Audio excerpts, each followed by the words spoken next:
ẹ jẹ́ á ṣàgbéyẹ̀wò ohun tó fẹ́ ṣẹlẹ̀ sí gbogbo ìràwọ̀ pátá lónìí tí ń ṣọjọ́ Sunday May 3 ọdún 2026 tá wà nínú èyí.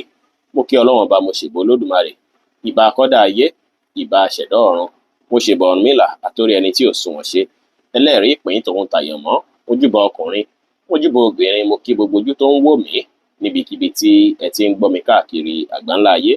Ẹ̀yin tẹ́ ń wò mí pátá, ẹ bá ń share fídíò yìí, ẹ pín kó jẹ́ òwúlò àtàǹfààní fọ́pọ̀ ènìyàn.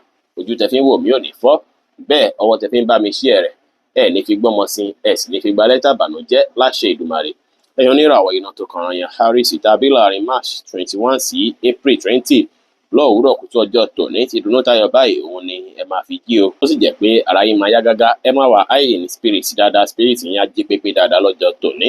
Ọjọ́ tòní jọjọ́ dùnnú, jọjọ́ ayọ̀ fún yín, ọjọ́ tó ṣe é pé ó ṣeéṣe kí ẹ ráwọn àǹfààní ọ̀nà jíjìn dáadáa ni. Ó ṣeéṣe kí ẹ ráwọn rí gbámú látọ̀nà jíjìn, ó ṣeéṣe kí ẹ̀yin àti ènìyàn kan lọ́nà jíjìn tó ṣe pé ọjọ́ mẹ́ta tí ẹ ti sọ̀rọ̀ kò ṣe é pé ẹ máa láǹfààní àtijọ́ jíròrò lọ́jọ́ tòní, tàbí kò ṣe é pé nǹkan kan tẹ́ ẹ ń retí látọ̀nà jíjìn kan bóyá èrè olóyìnbó kan ni ó ṣeéṣe kó wọlé fọ́pọ̀lọpọ̀ yín ní ọjọ́ ti tòní. Ọjọ́ oríire, ọjọ́ ìdùnnú, ọjọ́ ayọ̀ báyìí ni ọjọ́ tòní jẹ́ fún yín. Ẹ̀yin tẹ́ ti ń wá láti mọ̀ nípa àwọn kankan tẹ́lẹ̀, bó ṣe ṣe kí ẹ ní àwọn ìmọ̀ kan lọ́jọ́ tòní tá a ran ìgbésí ayé yín lọ́wọ́ dáadáa. Kò sí wàhálà rárá lọ́jọ́ tòní, àǹfààní wà fún yín, ìrètí wà fún yín lọ́jọ́ tòní, tó sì ṣeéṣe pọ̀pọ̀lọpọ̀ míì gan tó rí nǹkan bíi travel opportunity. Wá ṣe kó má díẹ̀ nílẹ̀ máa travel náà, kó jẹ́ pọ̀ lálẹ́ travel náà, ó ṣeéṣe kí èyí wáyé lọ́jọ́ tòní. Wáìnì jẹ́ kọ́lọ́ tó dára jù fún yín láti wọ̀ láṣọ lónìí. Aago 1 kù ìṣẹ́jú 15 ní ọ̀sán sí aago 2 kù ìṣẹ́jú 15 lọ́sàn-án jí àkókò èyí tó dára jù fún yín tí ń ṣe lọ́kì àwà fún yín lénìí. Oníràwọ̀ ìbálámọ̀ Taurus tàbí láàrin April 21 sí May 20 ọjọ́ tòní lóòrọ̀ kùtù tẹ́ bá jí, ẹ̀yin àti olólùfẹ́ yín báyìí ní àdùn àwàyáyá gágá. Ìfẹ́ yín máa peléke lóòrọ̀ kùtù ọjọ́ tòní, ẹ máa tún nífẹ̀ẹ́ wọn sí ju tàtẹ̀yìnwá gan lọ pẹ̀lú. Ṣùgbọ́n látòwúrọ̀ yẹn títí dé àṣálẹ́ ọjọ́ tòní, ó ṣeé ṣe kí ó ṣe é pé a máa ṣe bí ìgbà pé kẹ́ ṣe àwọn nǹkan tó tayọ fún olólùfẹ́ yín, bí kẹ́ wà pẹ̀lú wọn. Ẹ lè fẹ́ wà sensitive, kò ṣe bí ìgbà pé kí ẹ ṣàjùyò pẹ̀lú olólùfẹ́ yín, kẹ́ ṣàwà pẹ̀lú olólùfẹ́ yín lọ́jọ́ tòní. Bẹ́ẹ̀ sì lọ́jọ́ tòní tún jọ́jọ́ tó ṣe é pé ọ̀pọ̀lọpọ̀ yín ó ṣeé ṣe kí ẹ ráwọn àǹfààní kan jẹ tó ṣe é pé ẹ lè má ṣiṣẹ́ fún gan tí a fi wọlé fún yín, tàbí láàárín èèyàn àti èèyàn kan, tàbí kí ènìyàn kan support yín lọ́nà tẹ́ ẹ ti ẹ̀rù kàn rárá lọ́jọ́ tòní. Ọjọ́ tòní ọjọ́ tó dára ló jẹ́. Nǹkan tẹ́ bá ti ń fúrúgbìn láti jọ ìyà bí nǹkan tẹ́ dàpọ̀ pẹ̀lú èèyàn láti jẹ́ ó ṣeé ṣe kó bí àṣeyọrí ní ọjọ́ ti tòní fún yín o. Ọjọ́ ayọ̀, ọjọ́ ìdùnnú lọ́jọ́ tòní jẹ́ fún yín. Ó dára kẹ́ lọ́jọ́ tòní pẹ̀lú olólùfẹ́ yín dára, kò sí wàhálà rárá. Vermilion jẹ́ kọ́lọ́ tó dára jù fún yín láti wọ̀ láṣọ lónìí. Kọ́lọ́ yìí wà láàrin red tàbí orange. Tẹ́yìn bá tí mọ Vermilion, ẹ lè wọ red, ẹ sì lè wọ orange, èyíkéyìí ni ó bá yín lára mu lọ́jọ́ tòní láti wọ̀ láṣọ.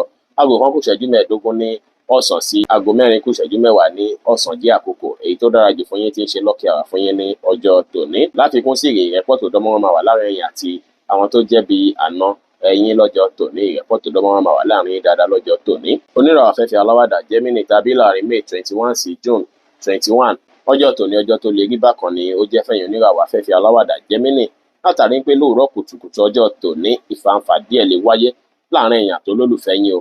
Tí ẹ bá kíyèsára, ìfàǹfà díẹ̀ lè fẹ́ wáyé, ṣùgbọ́n slightly ni a kásẹ̀ ńlẹ̀ ní kíákíá ní ìṣẹ́jú àyá. Argument tó wá wáyé lójijì yìí á wá padà tún tọ́nà kan míì lọ́wọ́ ọ̀sán ọjọ́ tòní o, tó ṣe é pé ọ̀sán mọ́rọ̀lẹ́ ọjọ́ tòní issue nǹkan ìwọ̀n mi, nǹkan yóò wùn mí, nǹkan ìwọ̀n mi, nǹkan yóò wùn mí, ó ṣeé ṣe kó ṣẹlẹ̀ láàrin èèyàn àti olólùfẹ́ yín dáadáa lọ́jọ́ tòní. Ẹ mú sùúrù lò dáadáa lọ́jọ́ tòní o, ẹ má fa fanfà pẹ̀lú olólùfẹ́ yín, ẹ mú sùúrù lò dáadáa kí issue tó lágbára kó má bàa wáyé, tó ṣe pé issue náà lè fẹ́ affect relationship ẹ̀yin àtẹni tàbí marriage ẹ̀yin àtẹni kẹ́ kíyèsára. Ó lè fẹ́ affect bẹ́ẹ̀ ṣe nífẹ̀ẹ́ ara yín tí kò fẹ́ dé ìfẹ́ yín kù. Ẹ má bá olólùfẹ́ yín fa fanfà rárá lọ́jọ́ tòní, ẹ má ṣe bá wọn ní argument rárá lọ́jọ́ tòní, kó dára rárá. Ẹ rí dájú pé ẹ gbà láfíà láàyè, kí ẹ wà ní ìdùnnú, kẹ́ wà láyọ̀. Bẹ́ẹ̀ ni ṣe jẹ́ Sunday, kí ẹ fi sinmi, kí ẹ fi mọ́kàn ara yín balẹ̀ ló dára. Kì í ṣọjọ́ tó yẹ kẹ́ máa fi fa fanfà, kẹ́ máa fi ní ìṣù rárá. Ẹ kàn tó òbí ní yín pátápátá, kí ẹ sọ̀rọ̀ ṣókí nígbà tó bá yẹ kẹ́ sọ̀rọ̀, kí ẹ sì má fọhùn rárá nígbà tẹ́ bá wò pé kò yẹ kí n tiẹ̀ dáhùn rárá. Fíìṣì jẹ́ kọ́lọ́ tó dára jù fún yín láti wọ̀ láṣọ lónìí. Aago 8 kọjá 30 ìṣẹ́jú láàárọ̀ sí aago 10 kù 20 ìṣẹ́jú ní àárọ̀ jí àkókò èyí tó dára jù fún yín tí ń ṣe lọ́kì àwà fún yín ní ọjọ́ tòní. Oníràwọ̀ omi agbára Cancer tàbí láàrin June 22 sí July 22 ọjọ́ tòní ọjọ́ tó dára ló jẹ́. Ẹ máa fi ní plan àwọn kankan nínú ìgbésí ayé yín lọ́jọ́ tòní, gbígbà pé nǹkan tó wà wájú mi báyìí máa ṣe ṣe, ọ̀nà tí màá gbégbà ilé tá fi gúnrégé tá fi dára. A máa ṣe bí ìgbà pé kẹ́ máa gbé sẹ́ẹ̀tì àwọn nǹkan tẹ́ ń fojoojúmọ́ ṣe lọ́jọ́ tòní. Àwọn schedule yẹn máa fẹ́ máa ṣàríwòye sí nípẹ̀. Ó wá ṣeé ṣe kí ọ̀pọ̀lọpọ̀ yín busy gan lé ní o. Ẹ máa busy dáadáa tiẹ̀ ní, ẹ máa busy tẹ́ máa stress ara yín dáadáa lọ́jọ́ tòní. Stress yẹn wá lè pọ̀ débi pé ó lè affect ìlera ara yín. Ẹni tó ṣe pé àìlera díẹ̀ tí wá ń bájà tẹ́lẹ̀, ó ṣeé ṣe kó ṣe pásíkò yìí láìlera yẹn máa wá búrẹ́kẹ́, tí àìlera yẹn máa wá lágbára díẹ̀. kẹ́ rí dájú pé ẹ kíyèsára, ẹ tọ́jú àìlera ara yín ní ọjọ́ tòní. Ìlera ara báyìí òun lòògùn ọrọ̀, kẹ́ rí dájú pé ẹ tọ́jú ìlera ara. Ẹ má tẹpá mọ́ṣẹ́ ju bó ṣe yẹ lọ, kẹ́ gbàgbé ìlera ara, ẹ balance méjèèjì kí gbogbo ẹ lè rí bí ẹ ti ṣe ń fẹ́. Kò sí wàhálà ara lè ní tẹ́ bá lè ṣe bẹ́ẹ̀. Earth brown jẹ́ kọ́lọ̀ tó dára jù fún yín láti wọ̀ láṣọ lónìí. Aago 6 kọjá 30 ìṣẹ́jú láàárọ̀ sí aago 8 kọjá ìṣẹ́jú 15 láàárọ̀ jí àkókò èyí tó dára jù fún yín tí ń ṣe lucky hour fún yín ní ọjọ́ tòní. Oníràwọ̀ iná tó gbóná riri Leo tàbí láàrin July 23 sí August 22. Ọjọ́ oríire gbà lọ́jọ́ tòní jẹ́ fún yín o.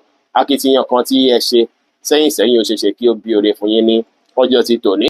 Ìrìn àjò kan tí ẹ rìn lásìkò yìí, ó ṣeéṣe kí ìrìn àjò kan tẹ́ rìn lásìkò yìí kó bí àpọ́nlé, kó bí iyì fún yín níbikíbi tí ẹ bá wà lọ́jọ́ ti tòní. Bẹ́ẹ̀ sì ni àwọn èèyàn máa bá yín ṣe dáadáa ní àyíká yìí tẹ́ bá wà. Ó ṣeéṣe kí ẹ ní good feelings láti inú ọkàn yín wá lọ́jọ́ tòní. Ó ṣe é pé chemistry àtẹ̀yìn àtàwọn èèyàn á papọ̀ dáadáa, ẹ máa lẹ́ràn ọ̀fẹ́ níbikíbi tẹ́ bá wà. Àwọn èèyàn sì máa ro rere ròyìn dáadáa ní ọjọ́ ti tòní pẹ̀lú.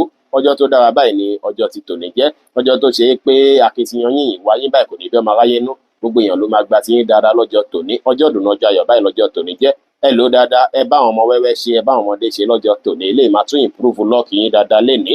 Góòdù jẹ́ kọ́lọ̀ tó dára jù fún yín láti wọ̀ láṣọ lónìí. Aago 8 kọjá ìṣẹ́jú 15 láàárọ̀ sí aago 10 láàárọ̀ jí àkókò èyí tó dára jù fún yín tí ń ṣe lucky hour fún yín lénìí.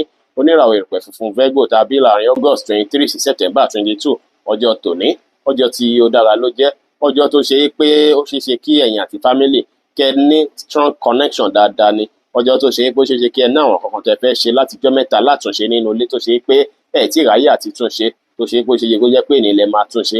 Ọ̀rọ̀ family kan dẹ̀ lè máa jà ràìnràìn lọ́pọlọ yín lọ́jọ́ tòní tàdàbí ìgbà pé bọ̀dá mi lágbájá, àǹtí mi tàmẹ̀dò, ọgbọ́n la fẹ́ dá sọ́rọ̀ yìí, kí la fẹ́ ṣe sí ẹni ládùúgbò tí ńlá kan tẹ́ máa ṣe fún mọ̀lẹ́bí lọ́jọ́ tòní. Bùkátà mọ̀lẹ́bí dẹ̀ lè pọ̀ lọ́rùn ọ̀pọ̀lọpọ̀ yín lọ́jọ́ tòní. Gbogbo ẹ̀ mú sùúrù lò. Ọlọ́run á fún yín ṣe lórí gbogbo ẹ̀ pátápátá. Ẹ má ronú àròjù lórí ohunkóhun bíi bùkátà rárá. Ẹ sì má ro àròkàn rárá lórí ohunkóhun tí ẹ fẹ́ ṣe nínú ilé. Bóyá ẹ fẹ́ sanwó ilé ni, bóyá ẹ fẹ́ ṣe nǹkan kan ni, Ọlọ́run àbáyé ṣe tó ṣe é pé ó ṣeéṣe kí ọ̀pọ̀lọpọ̀ yín rí wọn ṣe ní àṣeyọrí lásìkò yìí. Àwọn kan tẹ́ tí ń fẹ́ ṣe látijọ́ yìí lórí ọ̀rọ̀ ilé yín ni, lórí ọ̀rọ̀ family ni, mo ṣeéṣe kí ẹ rí ọ̀pọ̀lọpọ̀ rẹ̀ ṣe ní àsìkò yìí. Tásìmù kí inú ìdùn tá mú kí ayọ̀ yín kún. Ọjọ́ tó dára lọ́jọ́ tòní jẹ́. Tẹ́ bá lè fọgbọ́n ṣe tẹ́ fẹ̀lẹ̀ ṣe. Light orange jẹ́ kọ́lọ̀ tó dára jù fún yín láti wọ̀ láṣọ lónìí. Aago 10 láàárọ̀ sí aago 12 kù ìṣẹ́jú 15 láàárọ̀ jí àkókò èyí tó dára jù fún yín tí ń ṣe lucky hour fún yín lénìí. Oníràwọ̀ afẹ́fẹ́ má rí mi fín Libra tàbí láàrin September 23 sí October 22. Ọjọ́ ríire lọ́jọ́ tòní jẹ́ fún yín. Tẹ́ bá kọ́ jí lòwúrọ̀ ọjọ́ tòní, a ṣe é bí ìgbà pé báwo mo fẹ́ ṣe ọ̀nà mo fẹ́ gbé gbà táwọn owó kankan máa tún wọlé fún mi tí màá tún fi rí nǹkan ṣe. Bí ẹ ṣe fẹ́ plan bí nǹkan ti fẹ́ lọ dáadáa ló máa wà lọ́kàn yín ní àárọ̀ ọjọ́ tòní. Ó sì ṣe ṣe kẹrẹ opportunity láàárọ̀ ọjọ́ tòní. Tẹ́ bá tètè jí lọ síbi iṣẹ́, ó yẹ kẹrẹ àǹfààní kan jẹ níbi iṣẹ́ ní òwúrọ̀ kùtùkùtù ọjọ́ tòní. Bẹ́ẹ̀ sì ni túra ọjọ́ tòní ó ṣe ṣe kí ìfọ̀rọ̀wérọ̀ kó máa wáyé láàárín èèyàn àtèèyàn. Bóyá nǹkan tẹ́ ti fẹ́ báyàn sọ látijọ́ èní ilẹ̀ máa fẹ́ finalize ẹ̀, èní ilẹ̀ máa fẹ́ jíròrò lé lórí. Ó ṣe ṣe kí ẹ ní nǹkan tẹ́ fẹ́ báyàn sọ èní gangan ni ó dára kí ẹ fi sọ, torí ọ̀rọ̀ ẹnu yín báyà fìdí múlẹ̀ dáadáa. Action yín báyà rinlẹ̀ dáadáa lọ́jọ́ tòní tó ṣe pé àwọn èèyàn máa fẹ́ gbọ́, wọ́n á sì fẹ́ mú lò. Ẹni tẹ́ bá advice lásìkò yẹn nìyẹn máa mú lò. Fún ìdí ẹ̀ lè tí opportunity eléyìí láti fi béèrè ìrànlọ́wọ́ lọ́wọ́ èèyàn, láti fi advice èèyàn lọ́jọ́ tòní. Gbogbo ìtí ẹ bá béèrè lọ wọn tẹ́tí wò pé ṣé lágbájá máa tiẹ̀ ṣe àbí kò ní ṣe, ó ṣeéṣe kí wọ́n ṣe fún yín ní ọjọ́ ti tòní. Ẹ try luck yín lọ́jọ́ tòní. Ọpọlọ yín náà sì jí pépé tó ṣe pé bẹ́ẹ̀ ṣe ń gbọ́rọ̀ kalẹ̀ á jẹ́ kí ẹ tayọ láwùjọ lọ́jọ́ tòní, á jẹ́ káwọn èèyàn tún gba ti yín sí dáadáa. Kò sí wàhálà rárá lọ́jọ́ tòní. Ẹ lo ẹnu yín lọ́nà tó máa gbà wọ̀nyí lọ́wọ́. Ẹ má lo ẹnu yín lọ́nà tó máa gbà disturb yín tá gbà affect yín rárá. Ẹ kíyèsára púpọ̀. Góòdù jẹ́ kọ́lọ̀ tó dára jù fún yín láti wọ̀ láṣọ lónìí. Ìrẹ́pọ̀ tó dọ́gbọ́n wọn sì máa wà láàrin èèyàn àtàwọn àbúrò àbẹ́gbọ́n yín lọ́jọ́ tòní pẹ̀lú.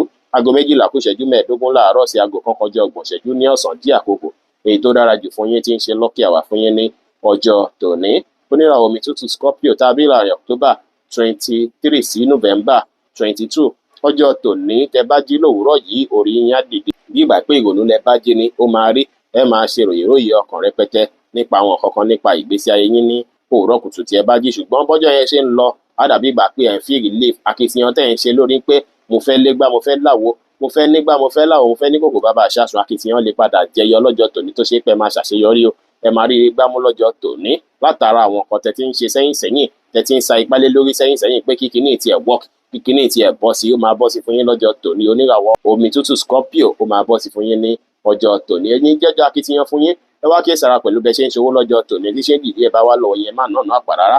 Ẹ ṣòwò náà kẹ́ má nànà àpà, kẹ́ má ba regret lórí àwọn kan míì tẹ́ bá kó lé lórí lọ́jọ́ tòní. àsìkò àṣeyọrí lọ́jọ́ tòní jẹ́ fún yín. Ẹ̀pù tẹ́ ti ṣe fún yàn tẹ́ ti gbàgbé pé mo tiẹ̀ ẹ̀pù ẹ̀ ó ṣeé ṣe kí ẹ̀san rere kí ó ké látara ẹ̀pù náà ní ọjọ́ tòní tó ṣe pé ẹni náà lè fẹ́ ràn yín lọ́wọ́ padà lọ́jọ́ tòní. Ọjọ́ tó dára ló jẹ́ brown jẹ́ kọ́lọ̀ tó dára jù fún yín láti wọ̀ láṣọ lónìí. Aago kan kọjá 30 ìṣẹ́jú ní ọ̀sán sí aago 3 kọjá ìṣẹ́jú 15 lọ́sàn-án jẹ́ àkókò èyí tó dára jù fún yín tí ń ṣe lucky hour fún yín lénìí. Oníràwọ̀ iná àtùpà Sagittarius tàbí láàrin November 23 sí December 22. Ọjọ́ tòní tẹ́ bá kọ́kọ́ jí lòwúrọ̀ kùtùkùtù high ó ṣeé ṣe kí ọ̀pọ̀lọpọ̀ yín láàlá tó máa lágbára fún ìgbésí ayé yín. Aláìmánìtumọ̀ sí ìgbésí ayé yín ó dára kí ẹ gbé ìgbésẹ̀ lórí àlàkálà tí ẹ bá lá lásìkò yìí. Àlàyé ilẹ̀ máa lá láṣẹ Ọlọ́run ọba láṣẹ Èdùmàrè. Àsìkò ìjásìkò tó ṣe pé ẹ máa fẹ́ máa tú èrò ara yín pa lọ́jọ́ tòní. Ẹ máa fẹ́ máa ro kí ló kàn tí mo fẹ́ gbé nígbésẹ̀, nǹkan wo ló kù tí mo fẹ́ ṣe, táṣìírí yá fi dé lórí nǹkan kíkan tẹ́ ń ṣe lọ́wọ́ lásìkò yìí, táṣìírí yá fi bò lórí nǹkan tẹ́ ń ṣe lọ́wọ́ lásìkò yìí. Bí ẹ ṣe máa improve nínú ayé báyìí lẹ́ẹ̀ máa rò pọ̀ lọ́jọ́ tòní. Ènìyàn dára láti fi ronú jinlẹ̀ nípa ọ̀rọ̀ gbésí ayé yín, kẹ́ fi ṣe bẹ́ẹ̀ láti mọ ọ̀nà tẹ́ fẹ́ gbé gbà láti jẹ́ ká ayé yín tún dára sí, láti jẹ́ ká ayé yín tún tayọ sí, láti jẹ́ kí nǹkan tún rọrùn fún yín sí. Ènì tún wá dára nídàkejì kẹ́ fi nífẹ̀ẹ́ ara yín, ẹ fìfẹ́ hàn síra yín, ẹ ṣe dáadáa síra yín, ẹ lè gbéra yín jáde, ẹ lè ṣe nǹkan kíkan kò sí wàhálà, ṣùgbọ́n rìn òru ò dára, ẹ má rìn òru rárá lọ́jọ́ tòní, ẹ sì má béèrè àmọ̀ràn lọ́wọ́ ẹnikẹ́ni lọ́jọ́ tòní. Èrò ara yín náà lẹ nílò lọ́jọ́ tòní. Ara yín ló lè ran ayé lọ́wọ́ lọ́jọ́ tòní, ẹnikẹ́ni ò lè ràn yín lọ́wọ́, ẹ̀yin fúnra lára yín náà lẹ fẹ́ ran ayé lọ́wọ́ lọ́jọ́ tòní. Ohun tẹ́ bá sì fọwọ́ bá lọ́jọ́ tòní tẹ́ fálẹ̀mọ́ fúnra lára yín, a rí bí ẹ ṣe ń fẹ́ ajásáyọ̀ àjẹsọpẹ́ fún yín lọ́jọ́ tòní. Ẹ rí dájú pé lọ́jọ́ tòní dáadáa láti fi develop gbèsè ayé ara yín. Rẹ́ẹ̀dì jẹ́ kọ́lọ̀ tó dára jù fún yín láti wọ̀ láṣọ lónìí.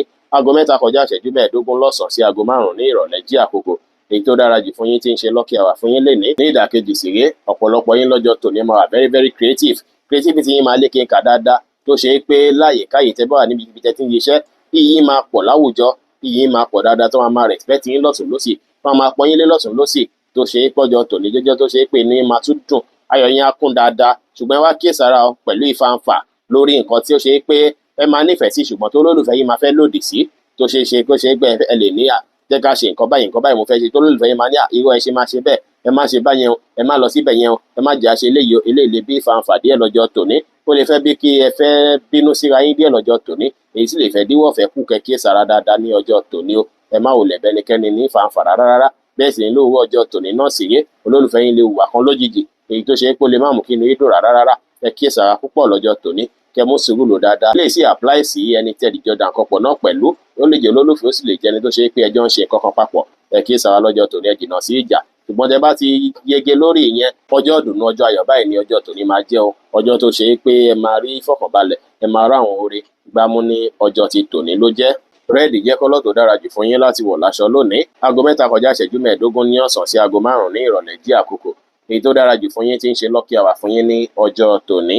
Oníràwọ̀ ìpele eruku Capricorn tàbí láàrin December 23 sí January 19. Ọjọ́ tòní èròǹgbà èèyàn kan ló máa wá sí yín lọ́kàn tó ṣe é pé ẹni tó súnmọ́ yín pẹ́kípẹ́kí tó ṣe é pé máa rò pé ọ̀nà mo lè gbé bà láti ti fi hàn lọ́wọ́, àbí mo lè rí ìrànlọ́wọ́ látọ̀dọ̀ ẹ̀, àbí nǹkan kan. Àwọn èròǹgbà yẹn lè wá sí yín lọ́kàn lówùrọ̀ ọjọ́ tòní. Ẹ lè máa dúró tí èèyàn kan lè máa support èèyàn kan lọ́jọ́ tòní, àwọn náà sì lè support yín náà lówùrọ̀ ọjọ́ tòní. Ṣùgbọ́n lọ́wọ́ ọ̀sán mọ́ ìrọ̀lẹ́ ọjọ́ tòní àwọn kankan máa bẹ̀rẹ̀ sí gbọgbẹ́ nínú ọkàn yín tẹ́ máa fẹ́ máa ro àròkàn lọ́sùn bí kí ló ń ṣẹlẹ̀, kí ló ń lọ.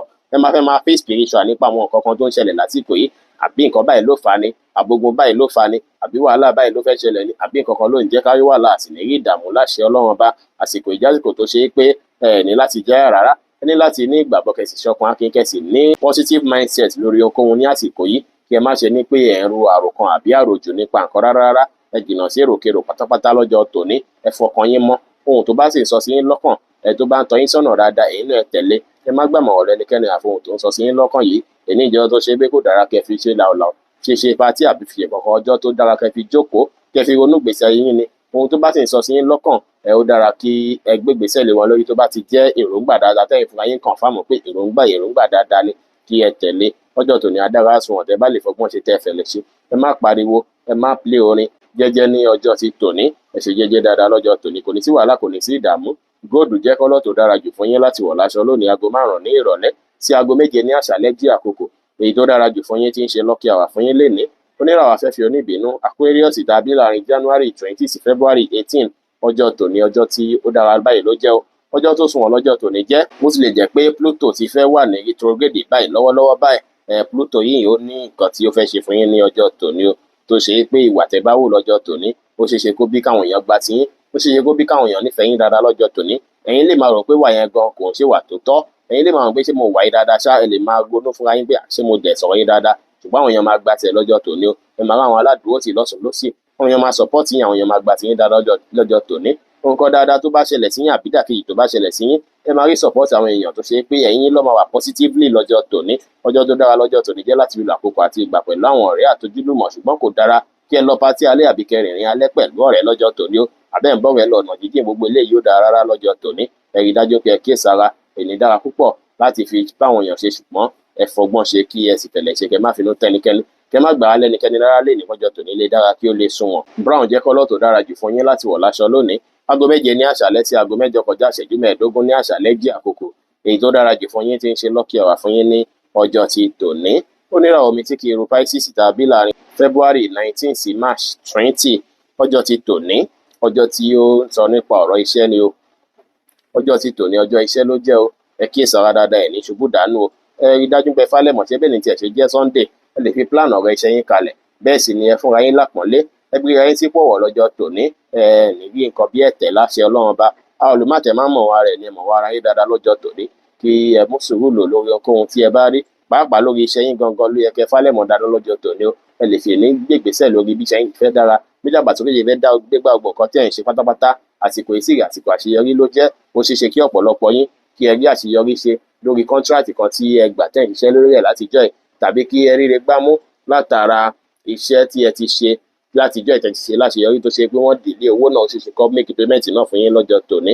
Bẹ́ẹ̀ sì lọ̀pọ̀lọpọ̀ yín náà sì rèé, iṣẹ́ tẹ bá ń ṣe fálẹ̀mọ́ dáadáa torí ó ṣeé ṣe kí ó pe kọ́sítọ́mà tuntun wọlé fún yín ní ọjọ́ ti tòní tó ṣe pé ìwúrí pé ẹ ṣiṣẹ́ dáadáa ló máa fẹ́ àtìráàtì àwọn náà lọ́jọ́ tòní. Ọjọ́ tòní adára tẹ bá lè falẹ̀mọ́ iṣẹ́ dáadáa, ẹ máa ríre gbámú dáadáa ní ọjọ́ ti tòní. Kò sí wàhálà, kò sí ìdààmú ní àyíkáyé relationship àti gbogbo ẹ̀, kò sí wàhálà, kò sí ìdààmú. Fish jẹ́ kọ́lọ̀ tó dára jù fún yín láti wọ̀ láṣọ lónìí. Aago 8 kọjá ìṣẹ́jú 15 ní àṣálẹ́ sí aago 10 kù ìṣẹ́jú 15 ní àṣálẹ́ jí àkókò èyí tó dára jù fún yín tí ń ṣe lucky hour fún yín ní ọjọ́ tòní. Bí ó ṣe jẹ́ nìyẹn fún gbogbo irúfẹ́ ìràwọ̀ méjìlá tó wà pátá. Ẹ̀yin tẹ́ ń wò mí pátá, ẹ má gbàgbé pé Ọlọ́run bọ Olódùmarè nìkan lọ́ba tó ní ìmọ̀ jùlọ. Ẹni tẹ́ fẹ́ ṣèwádìí onírúurú láǹfààní àti kàn sí wa ní WhatsApp 09033897161. Ire gbogbo ajẹ́ tiwa lónìí, lọ́sẹ̀ yìí, lóṣù yìí àti ní gbogbo ọjọ́ ayé wa láṣẹ Ìdùmarè. Ire o.